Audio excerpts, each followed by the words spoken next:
Hello and welcome everyone. Welcome to Lunch with Leaders. I'm just waiting for one of my lovely colleagues to confirm that they can see and hear us. I hope you're having something lovely for lunch. What did you have, Catherine? You said you've just come from lunch, so I know you've eaten.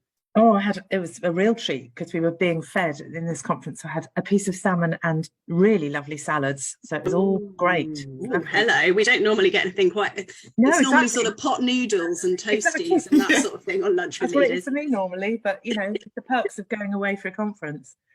Brilliant. What about you, Becky? Have you eaten anything But I'm going to today? feel really smug now because I usually have something or nothing. But I had a big fruit salad in the fridge. So I had a bowl of that. Nice. Ooh, Look at me, right. healthy person. There you go.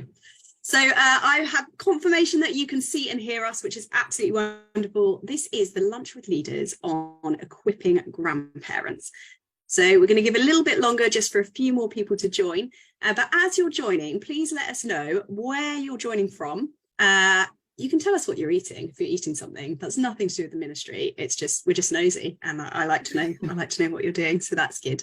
But just while people are joining, Becky and Catherine, I don't know if you want to share who you are, where you're joining us from, and why I might have asked you about grandparenting. Do you want to go first, Becky? Yes, I'm Becky. I'm part of the Parenting for Faith team here. One of the things that happens at Parenting for Faith is somebody rocks up one day and says, "I've got a great idea for you to do," and mine was to write a book on grandparenting for faith.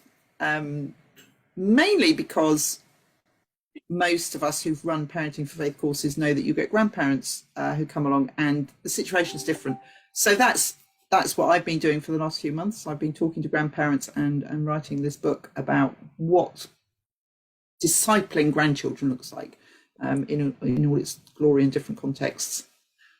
And how close to being finished is the book, Becky? I finished the last chapter today. I've just got like kind of the nice encouraging epilogue bit to go tomorrow. I'm like, I am D-mob happy.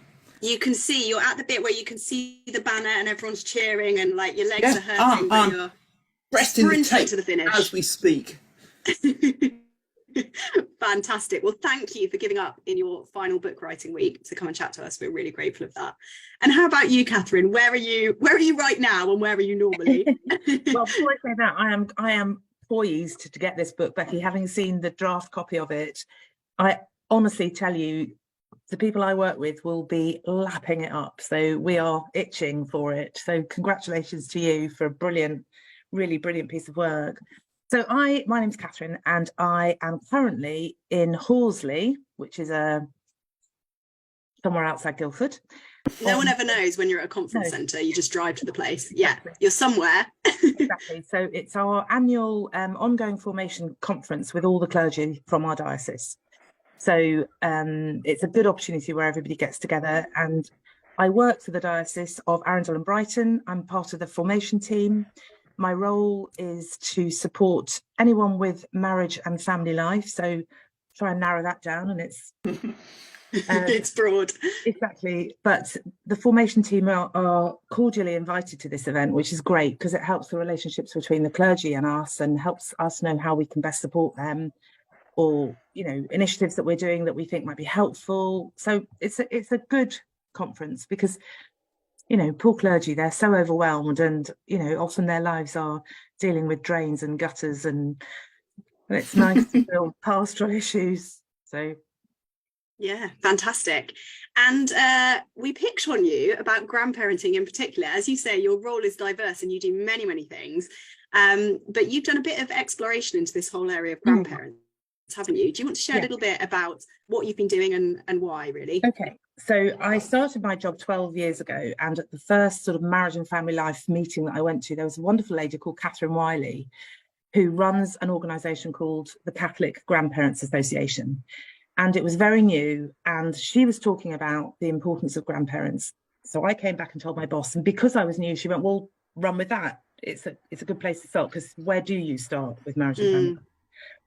So I started off by having inviting her to come and talk to grandparents in the diocese about what their faith meant to them and what their anxieties were. And obviously for many grandparents, the anxiety is that their own children have lost the faith, and therefore how will their grandchildren ever access the faith? It was really well attended.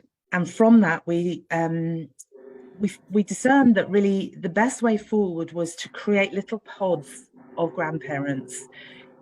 Pope Francis has this terrible phrase, he calls it grandparents and the elderly, which I think in Italian means something different. Elderly for us is a bit jarring, but it's grandparents and those of that generation, and the honorary grandparents that you might have in a parish community, those people who haven't had children of their own, or their own grandchildren live miles away, and they provide that role for others in the parish. So we decided we set up these little pods, and we have about 8, 9 across the diocese now. Grandparents meet monthly. They have a rule where you don't ever have to apologise if you're not there, because grandparents' lives are very busy and you're at the mercy of everybody else. But in every meeting, they pray for their grandchildren. So, or the grandchildren of the parish. Each of the little pods takes on a different focus depending on who the leader is. So we want one group who go on days out and they go to the seaside, or they go out for lunch or whatever. We've got one very academic group who enjoy discussing papal documents, and they unpack those. We've got another group who work hard to sort of look at Laudato Si, the sort of care of the environment. How do we support our grandchildren in understanding this wonderful world that we live in? So each of the different groups have a different flavour. We gather them all together during the year twice, once for what we call a formation event and once for a pilgrimage. So we're very fortunate. We have a shrine in the diocese, so we go there on pilgrimage, and it's a really relaxed but very faith-filled day. So the bishop says mass, and then there's the rosary and benediction and tea and cake, and it's just a wonderful, sharing opportunity. And the formation event, we've had all sorts of different people coming to speak. So Becky, you might be on my hit list for next year, because we've had a child psychologist come and talk to grandparents about how children in this age process things, the anxieties that are current with children. We've had a wonderful member of the clergy come and talk about the role of grandparents through biblical history, and we've had another priest come and talk about what a wonderful job grandparents are doing. It's designed to be very affirming, a little bit educational, give them some tools to go away and manage something that they're doing in their life, perhaps a little bit more confidently. So there's these networks that exist. Yeah, fantastic. I love it. We've hit on so many things already. Yeah. I kind of I thought where we go with this discussion, I've got 3 questions that I'd really like to ask you, and so both you, Katherine and Becky, to input on. And then we would love everyone watching to be part of this discussion too. So if you've got an idea or a comment, shove it in the comments as we go along. If you've got any questions that you'd like to ask Katherine or Becky, please put those, and we'll make time for questions at the end. But I thought I'd start off by being a bit of a devil's advocate, if you don't mind, ladies, and saying, why are grandparents important? Isn't it all about the parents, especially at Parenting for Faith? Why are we going to grandparents? Some of them, many of them, are not with their children every day. Why should we be equipping them? Becky, I'm going to chuck you in this one first. Yeah, massive question. But I think one of the things it comes down to is how we define family.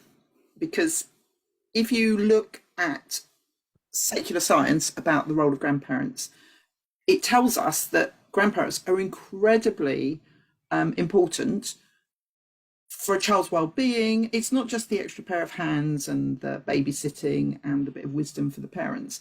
The science says that if a grandchild has a great relationship with, or a good, strong relationship with a grandparent, that their mental health will be better, their resilience will be better, they'll be more inclined to what they call pro-social behaviour, which means they're better members of society. They even have better peer relationships. There's something about the grandparenting relationship. Some people say it's to do with, there's a kind of degree of acceptance maybe, and trust that is easily built up. And about evidence too that grandparents transmit values. And I think if you turn that around and say, what is one thing that you've learned from your grandparent if you look back? For me, it was how to edge the lawn, just saying. but you realise straight away that even if you didn't see your grandparents very much, you were influenced by them. So that's one reason. Basically because grandparents are really influential people in the lives of grandchildren.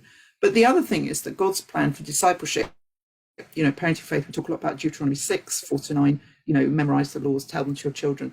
That's not just children.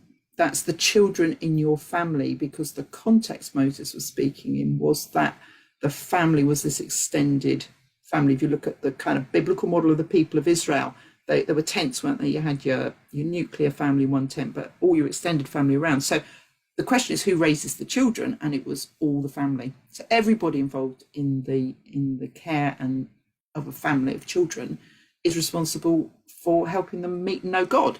So, and there's actually more science that backs up the role of grandparents in passing on faith. From a man called Vern Benson did what was called a longitudinal study of why faith passed down through generations. He looked at it over 30 years.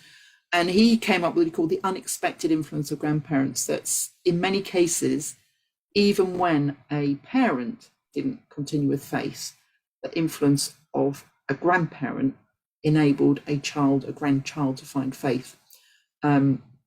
Essentially, grandparents are important because God invented them and because they have a voice in their grandchildren's lives. Fantastic. And anything to add to that, Katherine, from your experience of kind of seeing grandparents in these groups? Is there anything you'd add on to that? I would. I think one of the people who helps organise the grandparents groups for me says grandparents spell the word love, P-I-M-E. Mm-hmm. And I think there's a huge a gap in the fact that grandparents have time for their grandchildren. They also have no aspirations. As parents, your child is born, you hold them in your arms, you look at them, you hope they will grow up and be healthy, happy, have good jobs, make good marriages, da-da-da-da-da. I'm not a grandparent, but all my grandparents say to me, all they do is want that child to be happy, to grow, to be the person that God's created them to be happy. So that lack of intentional aspiration, if you like, means that there's no pressure on a child. They are loved because they are loved. And that makes a big difference. And that's something that parents, we try and do, but we are naturally caught up in the, you haven't done your homework, if you don't get 3 A stars, you're not going to do this. And grandparents, I think, and I can see it in myself, not having grandchildren, but I can see how differently I will parent my grandchildren to the way I parented my own children, because you become more aware of what's important. There's also the other element, which is that grandparents, certainly the ones that I have contact with, their faith matters hugely, and they are prayer warriors. They will pray for those grandchildren every day. And prayer counts. Prayer has an impact. Busy parents, we might all have the intention to spend some time praying for our children, but life can get in the way, and grandparents can offer that consolidated effort, if you like, of communicating with the Lord about the needs for their grandchildren and the needs for their grandchildren in the parish. So their role in the parish is very much sort of providing this, as you were saying, this extended family, the parish family that Moses talks about, this sort of world where we are commune because we have a common faith. That's what I would add. I love that. And it's kind of, there's a freedom in them being that one step removed and having a little bit more time. Yeah, I can definitely see that. I think that'll resonate with some other people as well. Okay, so we want to equip these grandparents. We've decided they're super important. God invented them. They're part of his plan. They've got so much to give. But it is going to look a little bit different to the way that we equip parents and carers who are with children every day, right? So can you just talk us through some of that? Maybe should we go to Becky first again, give Katherine a break to tag back in. But yeah, how is it different? I think it's very different, and it's not very different at the same time. I think there's a step almost before we start the what you do, because I think it's almost a crisis of confidence with Christian grandparents. You know, I look around my own church. I remember running a parenting faith course and we had some grandparents in. And by the end of the first week, 2 of them were weeping because their children weren't Christians. And they felt this guilt and this shame, and they felt they failed somehow. And I think, you know, the church can be quite good at not talking about when things don't go so well. So I think, for me, I think the first thing that grandparents need to know is that they are influential, because a lot of them will tell you, my grandchildren are on the other side of the world, or I don't see them very often, or they're super busy, or I'm out of touch. And actually to say no, the evidence is, both in a secular way and in a spiritual way, that you are hugely important just because you're a grandparent, not because you're super duper or you're clever or you're theologian or anything else, just because you're a grandparent. The second thing I think we need to do is to start talking about grandparenting. I think Catherine's diocese has got a massive jump ahead of much of the rest of the church, because we don't talk about it. You know, there was a piece of research from Liverpool Hope University that looked at, I think, 36 grandparents' experience of being Christian grandparenting. One of the things, well, not one of them spoke of the church as a source of support for them in trying to disciple their children. I just don't think we've thought about it very carefully in many places. So I think we need to demythologize the Christian grandparent from being someone who's got, you know, 4 Christian children, all with Christian grandchildren, all happy. There are some families for whom that is the truth, but for the majority of families, that's not the truth. And I think we need to say, you know, families are family. There's no perfect Christian family. Everyone's on a journey. The journey's not over for any child or any grandchild. And we need to lift guilt and shame from the grandparents and enable them to start building their confidence.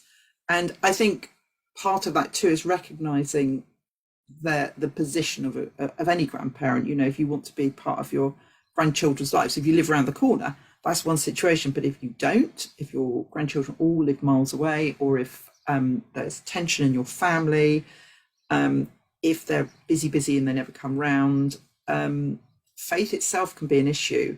And to say this is all part of your experience. And so we're not talking about a kind of like, you know, fictionalized, happy, the Waltons type of family. We're talking about real life. And the last thing I like to do is to give them a different picture of discipleship, because I think we all feel the pressure as parents.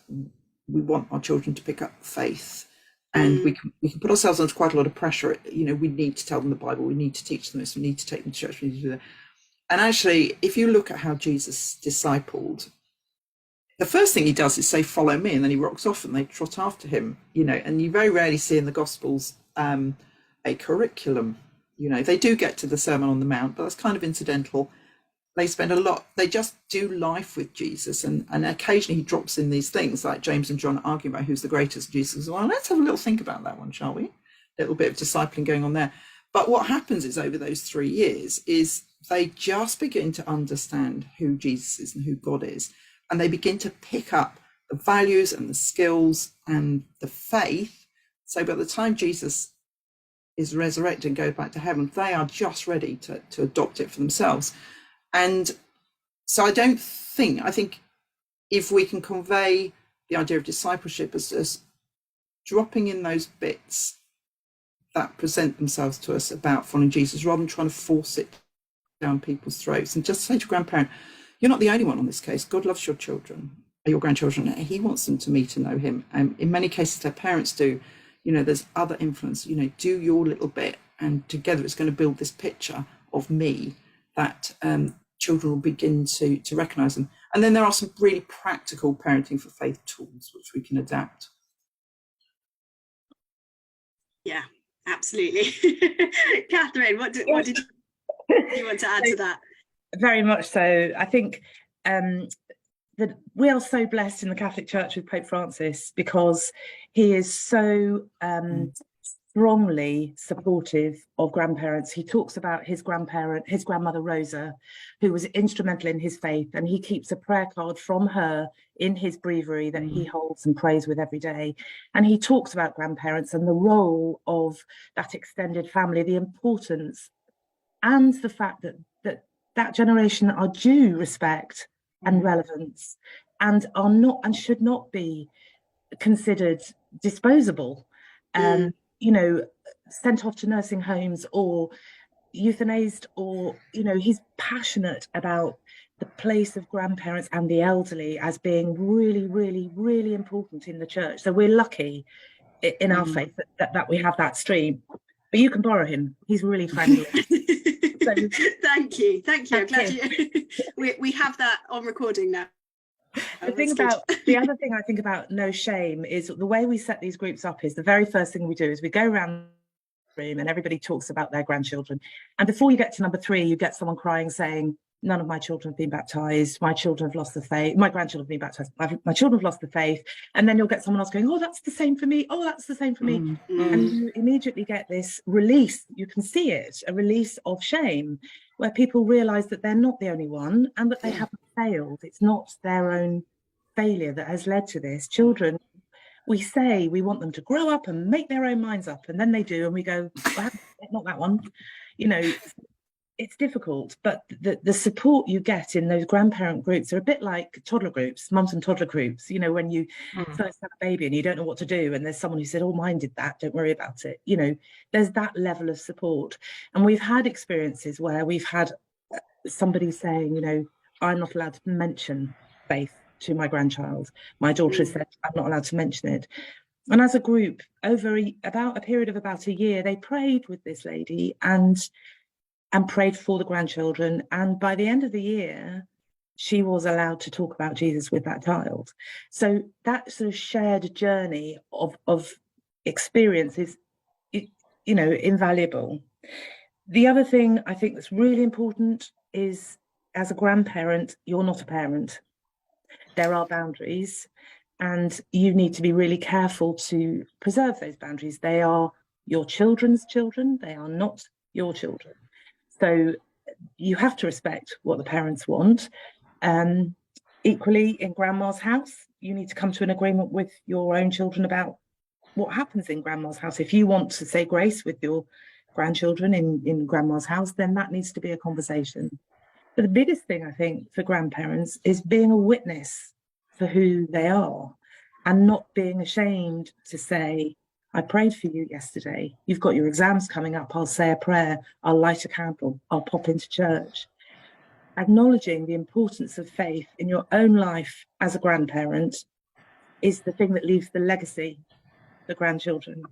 There's been some interesting research done on why people come into the faith, not just why they leave the faith, why they come into the faith. And some of that research showed that if people have had a trigger moment that has sort of made them question the faith, the thing that draws them in is the experience of their grandparents.